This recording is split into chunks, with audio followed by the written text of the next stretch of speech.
portanto, no SO2,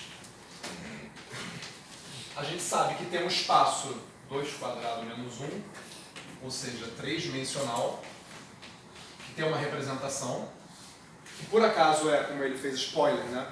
Aquela que a gente escreveu, matrizes 3×3, né? Que representam a álgebra. É a adjunta.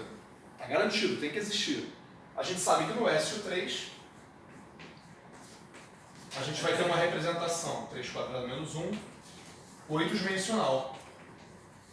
Garantida. É adjunta. Tem que ter. E a gente sabe que mais geralmente no SON vai ter uma representação n quadrado menos 1 dimensional. Com certeza. Então a gente já conhece 3 representações. Uma de matrizes n por n, né? Que é a fundamental que a gente usou para definir. A gente conhece outra de matrizes n por n também, que a gente tomou o conjugado. E a gente conhece uma de matrizes n quadrado menos 1 por n quadrado menos 1, que é a adjunta. Essas são as 3 mais importantes que a gente usa na física, pelo menos na física de partículas. Né? Não sei. Mas não são todas, né? Então, por exemplo, SO3, a gente sabe que tem a fundamental, que é no espaço de dimensão 3. A gente sabe que tem a adjunta, que é no espaço de dimensão 8. Mas será que só tem essas? Não, não tem, tem outras. Né? E a gente precisa de um método para poder descobrir pelo menos quais são as dimensões possíveis de representar a nossa álgebra e, portanto, o nosso grupo. Né? É o que a gente vai fazer agora. Ah, a gente vai fazer agora. Claro que a gente vai fazer agora. Vai fazer agora na moral, velho. Acho que ter menos tempo. Alguém não entendeu isso, gente? Está no coração da... Se souberem fundamental, antifundamental e adjunta, tá ótimo. Né? Beleza, então. Maravilha. Extremamente feliz. Aí comentaram, né, que eu falei. No caso da QCD, os quartos vão se transformar com a fundamental, aquelas SO3 da base de Gelman. Os antiquartos vão se transformar com os conjugados, com sinal trocado, né, que são a antifundamental. E os gluons, como qualquer campo de gauge nesse tipo de teoria, vão se transformar na adjunta, né, de SO3.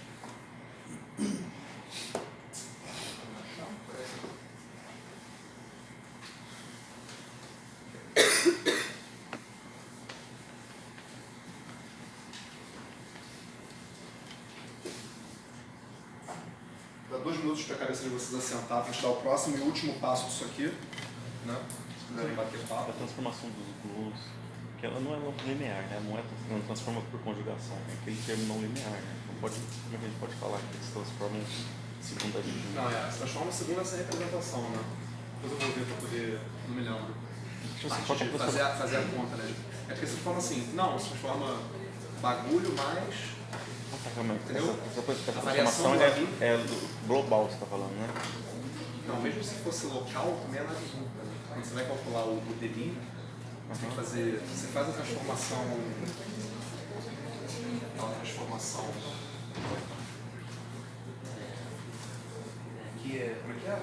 Então, é que parece, a Mi 1 menos 1 tem um termo não linear aí agora, né? E isso é Mi U menos 1. U menos 1? Isso. Mais um U não? Não, é demi U, tudo isso multiplicando U menos 1.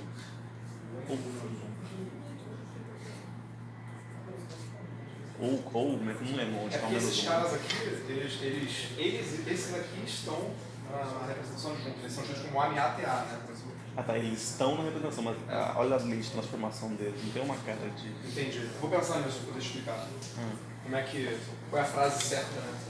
Vamos dizer... Fala.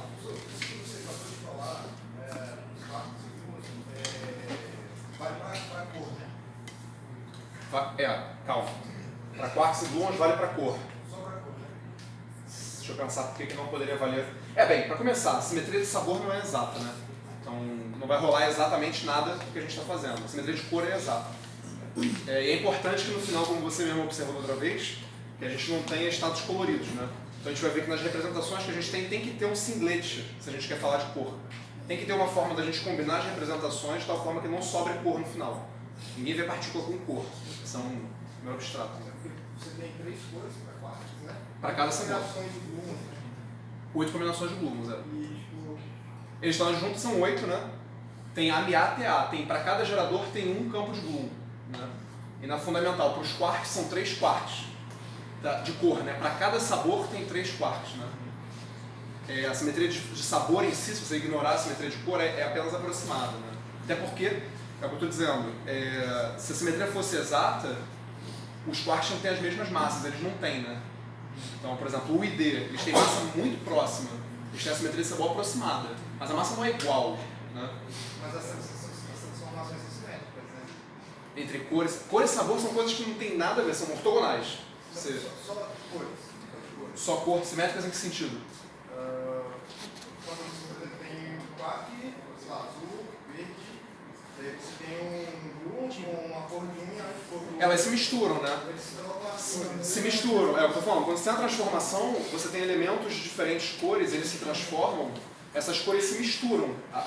O que importa é que no final das contas não sobre cor, né?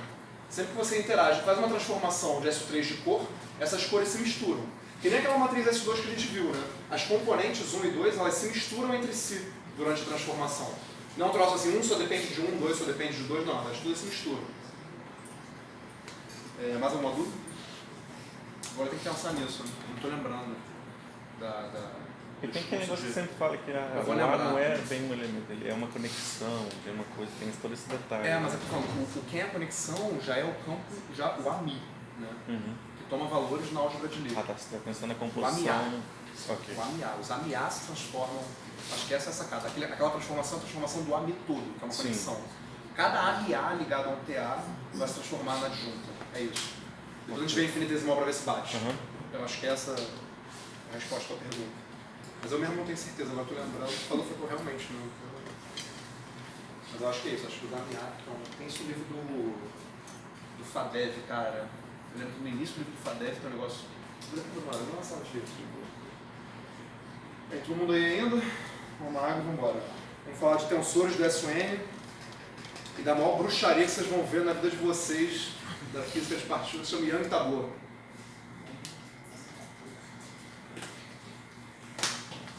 Não me perguntem por que isso funciona, não faço a menor ideia. Eu vou ensinar vocês como fazer. Não perguntem por que. Young Tabor, cara, é um troço que é bruxaria, na boa.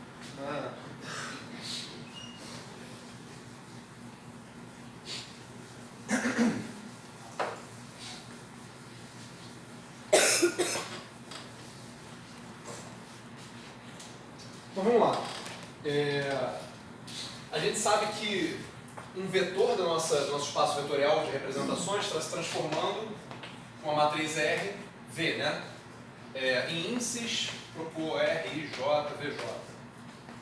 Eu vou propor que a gente dê um passo além. Eu vou falar de tensores se transformando sobre SUN. Não vamos entrar em detalhes matemáticos do tensorial, nem das variedades, etc. e tal. Vamos só definir o que eu quero dizer. Eu vou propor um elemento que tem dois índices, que vai se transformar cada um dos índices como se fosse um vetor. É só isso que a gente vai precisar, né? Então aqui vai ser um R IK, R JL, PKL. O L ficou diferente, né? Não é bom isso. E eu vou fazer a seguinte proposição, né? Eu vou dizer que... Eu deveria falar dos boxes antes? Não, vamos seguir. Eu vou falar que todo tensor desse tipo que eu definir, vou falar todo tensor na vida, mas todo tensor do tipo que eu definir, dessa forma, pode ser decomposto em parte simétrica e antissimétrica. Isso aqui, somando e subtraindo,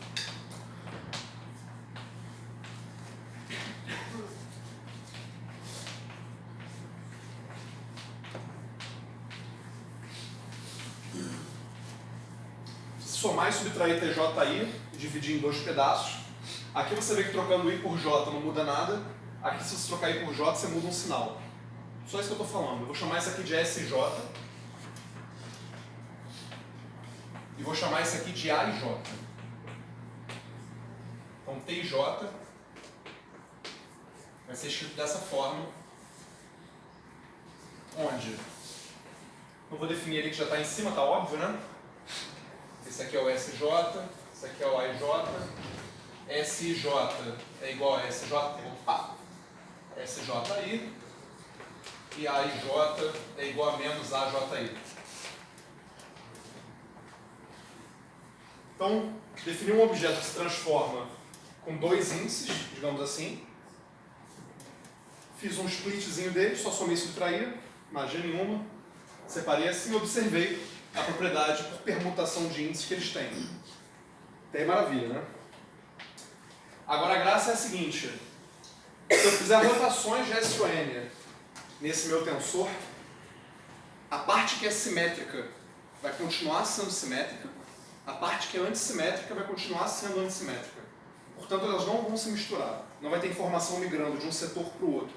Como se estivesse separando o espaço em dois pedaços. É como se não. Estamos. Né? Então, vou fazer aqui para SIJ e exercício fazer para AIJ a mesma coisa. Que é a mesma coisa, né? Então, vou transformar um SIJ. Ele, em particular, é um objeto de dois índices, um tensor nesse sentido, vai se transformar perante a lei de transformação usual. Né? RIK, RJL, SKL. Né? Nada demais. Beleza? E vou perguntar agora, né? Ou vou... Não, vamos direto. Mas esse cara aqui é simétrico, né? Então eu posso trocar esse índice deles aqui numa boa, né? Não muda nada. A propriedade aqui acima. Então isso aqui é RI, K, maldita maneira do Léo. RK, RJL. Daqui a pouco eu estou fazendo lambda assim também, né? Não, esse é o certo, né? Faz isso.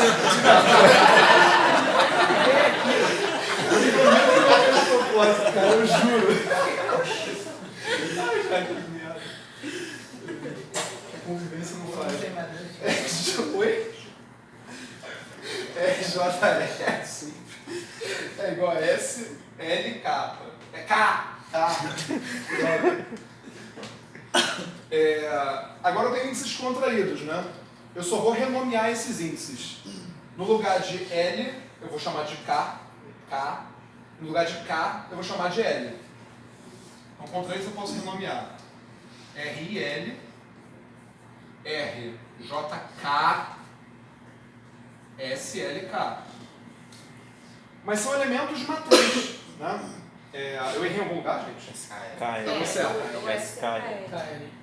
Obrigado. Está dando certo? Está dando certo, maravilha. São elementos de matriz, então não importa se eu botar esse na frente ou o outro, são só números, né? Então isso aqui é a mesma coisa aqui. RJK, RIL, SKL. Mas isso é precisamente o que a gente chamaria de um S''JI. Repara nos índices. Portanto, mesmo depois da transformação S-N, o tensor que era simétrico permanece simétrico. Não muda. Exercício, façam o mesmo com o antissimétrico. Podem dizer, já vi, não preciso fazer. Tudo bem. Então a gente pegou alguma coisa que a gente entende, são os nossos vetorizinhos que se transformam perante o S-N, e a gente está construindo um objeto mais complicado, usando esses vetores como blocos construtores, que a gente compreende bem, né? E a gente está obtendo que esse objeto mais complicado não é irredutível. Ele tem dois pedaços que se separam, né? Maravilha. A gente poderia continuar fazendo isso para tensores com IJK e JKL, fazendo produto, né, desses índices, poder construir objetos maiores e dimensões maiores, né? Só que começar a fazer permutação de índices e ver que pedaços se separam, I e J sendo simétricos, I e K sendo antissimétricos, isso daí é um trabalho danado. Só pessoas de gravitação conseguem, entendeu?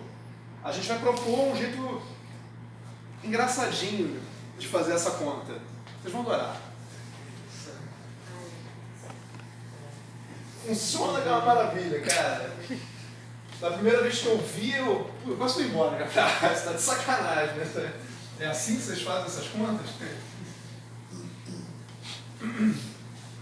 É mais engraçadinho que o gráfico de Feynman, muito mais engraçadinho.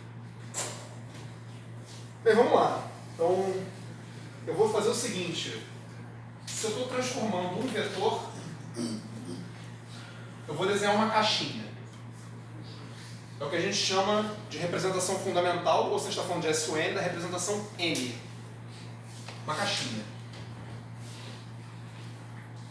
Se eu estou transformando o vetor linha, perdão, o vetor star, a gente sabe que a gente está na antifundamental. Eu vou fazer uma caixinha com star, que mais pra frente a gente vai ver que é equivalente a outro tipo de caixinha, então vai sumir. E vou chamar de N estrela. A gente está em SUN, né? Beleza? Então vamos supor que a gente está em duas dimensões aqui. O que a gente fez com essa separação? Se a gente está em duas dimensões, a gente pegou um vetor, né, que se transforma na fundamental, portanto um 2. A gente fez um produto com outro vetor, que se transforma na fundamental, portanto com 2 também. E a gente obteve... Esqueci de contar. Agora eu vou fazer a... Deixa eu ver a anotação para ver se está certo. A gente obteve um objeto simétrico em IJ, e quando for simétrico eu vou botar uma caixinha do lado da outra. Isso quer dizer objeto com dois índices simetrizado, beleza? Mais um objeto antissimétrico em IJ. Antissimétrico em IJ, uma caixinha em cima da outra. Maravilha? Vamos contar agora o número de componentes, o número de graus de liberdade, o número de componentes independentes de tensores simétricos e antissimétricos rapidamente, né? Todo mundo já sabe qual é o... Para N, se fosse SUN. Quantas componentes tem um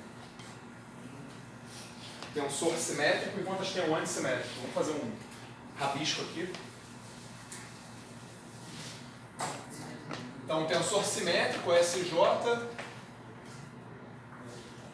Vamos começar pelo antissimétrico, que é mais fácil, que a gente já sabe a resposta. Exatamente. O antissimétrico, né, quando mudar o I com J tem que trocar o sinal, se eu olhar para a diagonal deles, é A e I, tem que ser igual a menos A e I. Só troquei o I com I. Então alguém igual a menos ele mesmo, zero, né? Então se for antissimétrico, diagonal nula. E já sabemos quantos tem na parte de cima da escada, né? A gente já fez essa conta hoje. N-N-1 sobre 2.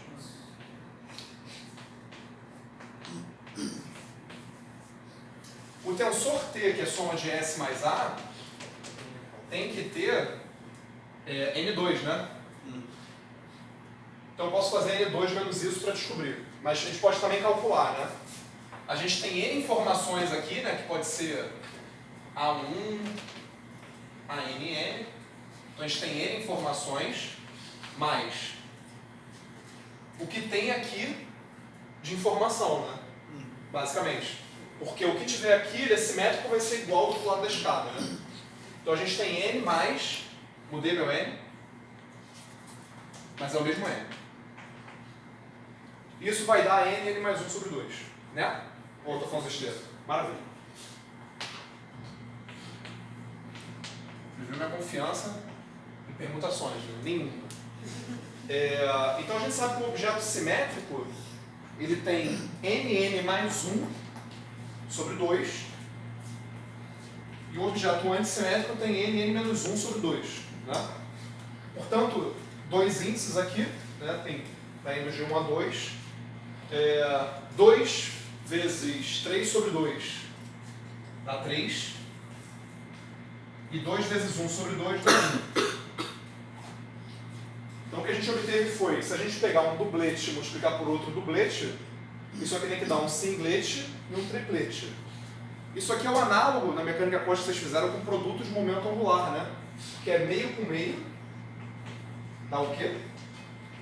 Dá 0. Spin 1 mais spin 0. Então com caixinhas, eu vou ensinar vocês como manipular as caixinhas e a gente poderia chegar nesse resultado. Né? Por enquanto é só o feijão com arroz das caixinhas. A magia delas é que você pode multiplicar várias caixinhas de diferentes tamanhos, né?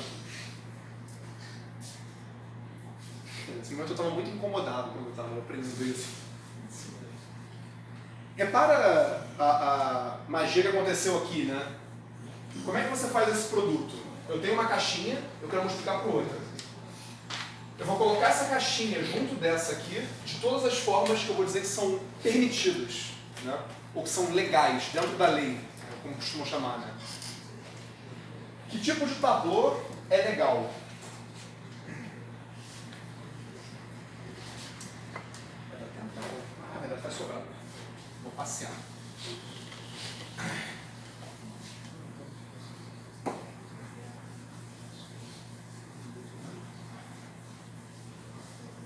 Ô, Felipe, Oi. lá em cima você definiu os vetores como sendo caixinhas, né? A fundamental, que se transforma na Os fundamental. dois vetores como sendo Uma caixinhas. caixinha. Cada vetor uma caixinha. Depois você falou que aquele tensor era o produto de duas caixinhas. É, o produto de duas caixinhas. O tensor é o produto de dois vetores? Você não chegou a falar isso? Nesse sentido. Bem, eu tô... Obrigado. Eu estou tratando como ele tem dois índices e estou dizendo que cada um desses índices se transforma da mesma forma que um índice de vetor. A gente está deixando meio subentendido, mas é bom explicitar, que isso aqui é como um objeto dessa forma, né? Produto de dois vetores, digamos assim, né? Se você fosse abrir, seria alguma coisa do tipo o1, V1, o 1, V2, etc e tal. O 2, V1. Se vocês tivessem dois vetores, vocês poderiam pegar os componentes e construir esse tensor dessa forma. Né? Então eu estou dizendo dois índices, cada índice é como se fosse um vetor, se transforma como um vetor. Se transforma com um dos R's do SUN. Beleza? Obrigado, Edson. Mas esse não tem problema de grau de liberdade? Porque esse objeto tem 2 N graus de liberdade. Né? Que objeto? Os PJ. Não, mas você está falando o quê? Na conta? Sempre vai dar match. Não, o I tem N graus de liberdade. O PJ também tem N. Então você tem N vezes N, tem N ao quadrado. N ao quadrado. Não, se tem N ao quadrado ele tem menos, mas você tem 2 N graus de liberdade. Não sei, não entendi. Não entendi. No final das contas, não é qualquer tensor que você pode imediatamente escrever como um produto tensoral de dois vetores. Não, tá. Eu estou lidando com esse tipo de tensor. Cada índice se transforma independentemente do outro. Tá, a gente não vai... Não. É só esse tipo de tensor que eu estou falando. Que dá para T e J, onde a lei de transformação é aquela que eu impus. Entendeu? Se não se transformar daquele jeito, eu falei, não é um tensor genérico qualquer. É aquele tipo de tensor. A definição de tensor não é uma definição correta de tensor. A definição de ele se transforma assim. Vou chamar de tensor. Maravilha.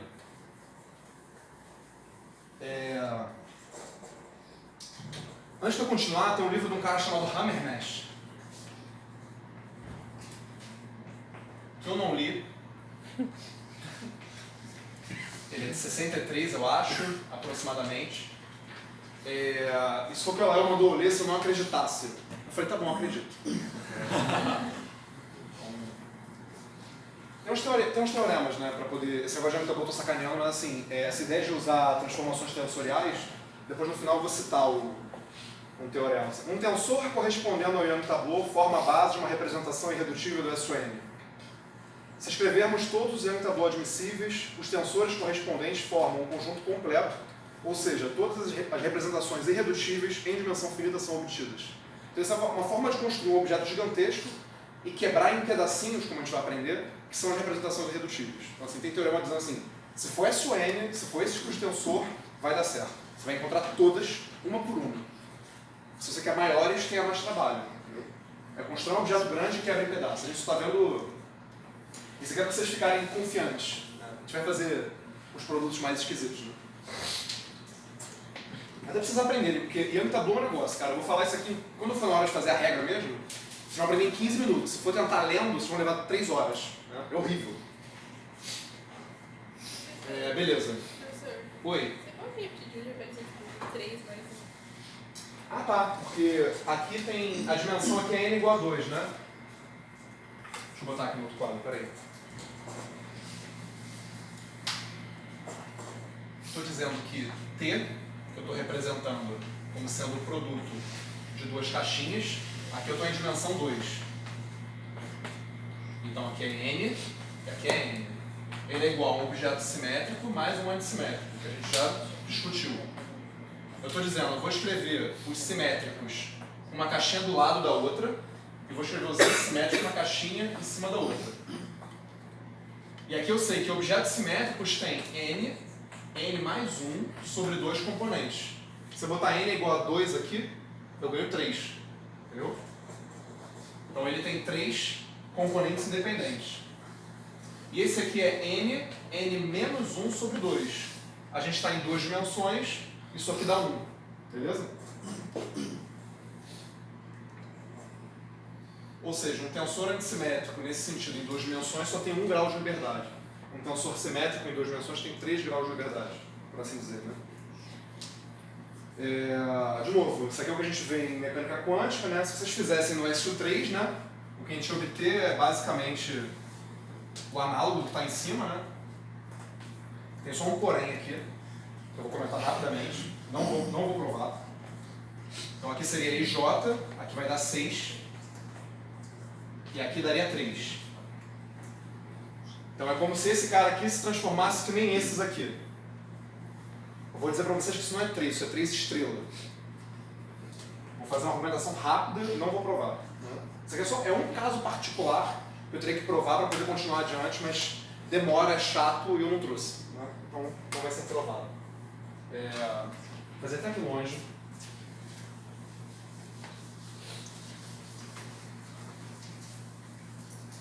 Não merece nem o nome de mostração, né? Tipo, olha, quem já viu vai falar, quem nunca viu vai falar, Então a gente tem um objeto assim, um índice I e índice J, a gente está em dimensão 3. Isso aqui é um tensor antissimétrico de 3 dimensões, ou seja, um objeto dessa forma aqui. É antissimétrico, né? Então, é isso, né? Estou falando besteira. 3 graus de liberdade. Eu vou escrever ele da seguinte forma, para quem já viu falar. Cadê o diabo aqui? Vou usar VZ. Menos VY. Aqui é 0. E aqui é VX. E aí, bem, essas aqui estão óbvias, né? Se eu trocar o sinal. Isso aqui é a mesma coisa que epsilon IJK VK. Então o tensor antissimétrico AIJ em 3 dimensões, ele é dual a um vetor VK. Né? Ele é equivalente, de certa forma, a um vetor VK. E até aí, beleza. Eu só fiz uma conta, mas a proposição que eu vou provar é esse VK se transforma com a adjunta. Com a antifundamental. Essa aqui é a proposição. Dá para provar usando propriedades de epsilon, de determinantes. É um saco. Na literatura tem. Quem ficar curioso, olha. E é só nesse caso. Só para ser completo. Por isso você quer dizer só nesse caso? Só no caso do... Eu estou dizendo que A e J em 3 dimensões, né? Se não fosse, não seria equivalente a um vetor, né? Tensor antissimétrico em 3 dimensões é equivalente a um vetor, só. Se fosse em 4 dimensões, não seria. Até pelo número de componentes, eu acho que não ia bater, né? Se eu não me engano. Deixa eu ver se tem mais uma coisa relevante aqui. Não, então vamos para o Zeno Tableau mesmo, né? Agora a bruxaria de verdade. Isso aqui são só... Eu estou escrevendo de forma pictórica, né? A gente não usou nenhuma manipulação que não seja índice, né? Agora a gente vai usar as regras, né? Vou começar do início, então. Primeira coisa é, cada linha do tabuleau vai corresponder a um tensor. Beleza? Cada caixinha corresponde a um índice. Cada caixinha do lado da outra quer dizer, esses índices estão simetrizados. Cada caixinha uma abaixo da outra, esses índices estão antissimetrizados. Aí tudo bem, né? O que a gente fez para 2, a gente pode fazer para várias caixinhas, né? E aí vem a parte arbitrária. Eu vou dizer que tableaus são admissíveis, ou legais, como as pessoas costumam chamar, e que tableaus não são permitidos. Quem inventou tinha que ter feito de cabeça para baixo, na minha opinião, mas vamos seguir a convenção.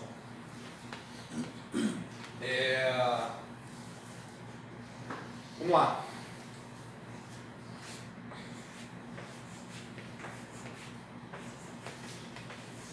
Uma coisa assim.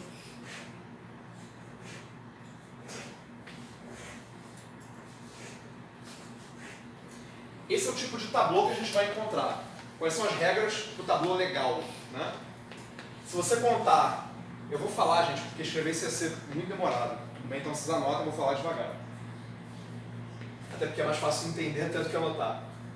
De cima para baixo, começando em cima e descendo, o número de caixinhas não pode aumentar.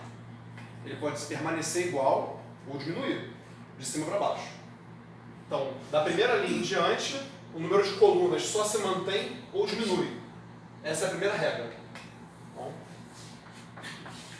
de cima para baixo, só diminui. Vou botar assim, só para representar, né? Não aumenta. Só não aumenta o correto. Obrigado, obrigado.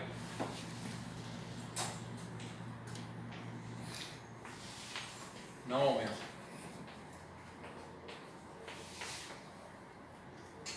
Como esse aqui desenho denuncia, da esquerda para a direita é a mesma coisa. Só pode permanecer igual ou diminuir. Então, da esquerda para a direita não aumenta.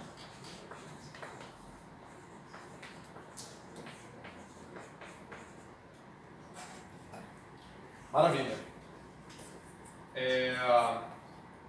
Aquilo que eu falei também, né, que eu vou botar aqui, sei lá, I, J, K, L, N. Seria simétrico em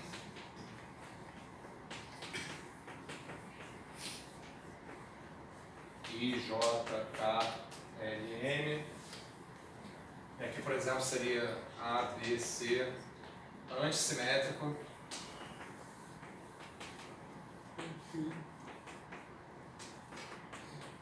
em IABC. Então, por exemplo, esse tensor aqui teria 1, 2, 3, 4, 5, 6, 7, 8, 9, 10, 11 índices. Isso é uma loucura ficar calculando. Tem que ser simétrico nesses, antissimétrico nesses, antissimétrico nesses, antissimétrico nesses, mas tem que ser simétrico nesses, inferno, né? Maravilha. Eu tenho que ensinar vocês a contar o número de componentes de um Young Tableau, ou como se diz? Falei mil vezes. Graus de liberdade, digamos assim, né? Número de componentes independentes. E depois eu vou ensinar vocês a multiplicar os Young Tableau, que é o que serve, né? Mas antes vamos contar o número de componentes. É muita bruxaria isso, cara. Vamos lá, contando Young Tableau. Tem uma propriedade que eu vou ressaltar.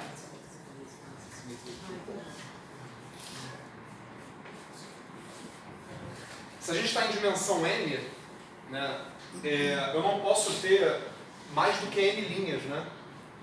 Porque se eu tiver um tensor que só tem n números para rodar, mas ele tem n mais um componente antissimétricas, ele é zero, né? Então, se eu estou em SUN, eu tenho que ter no máximo n linhas.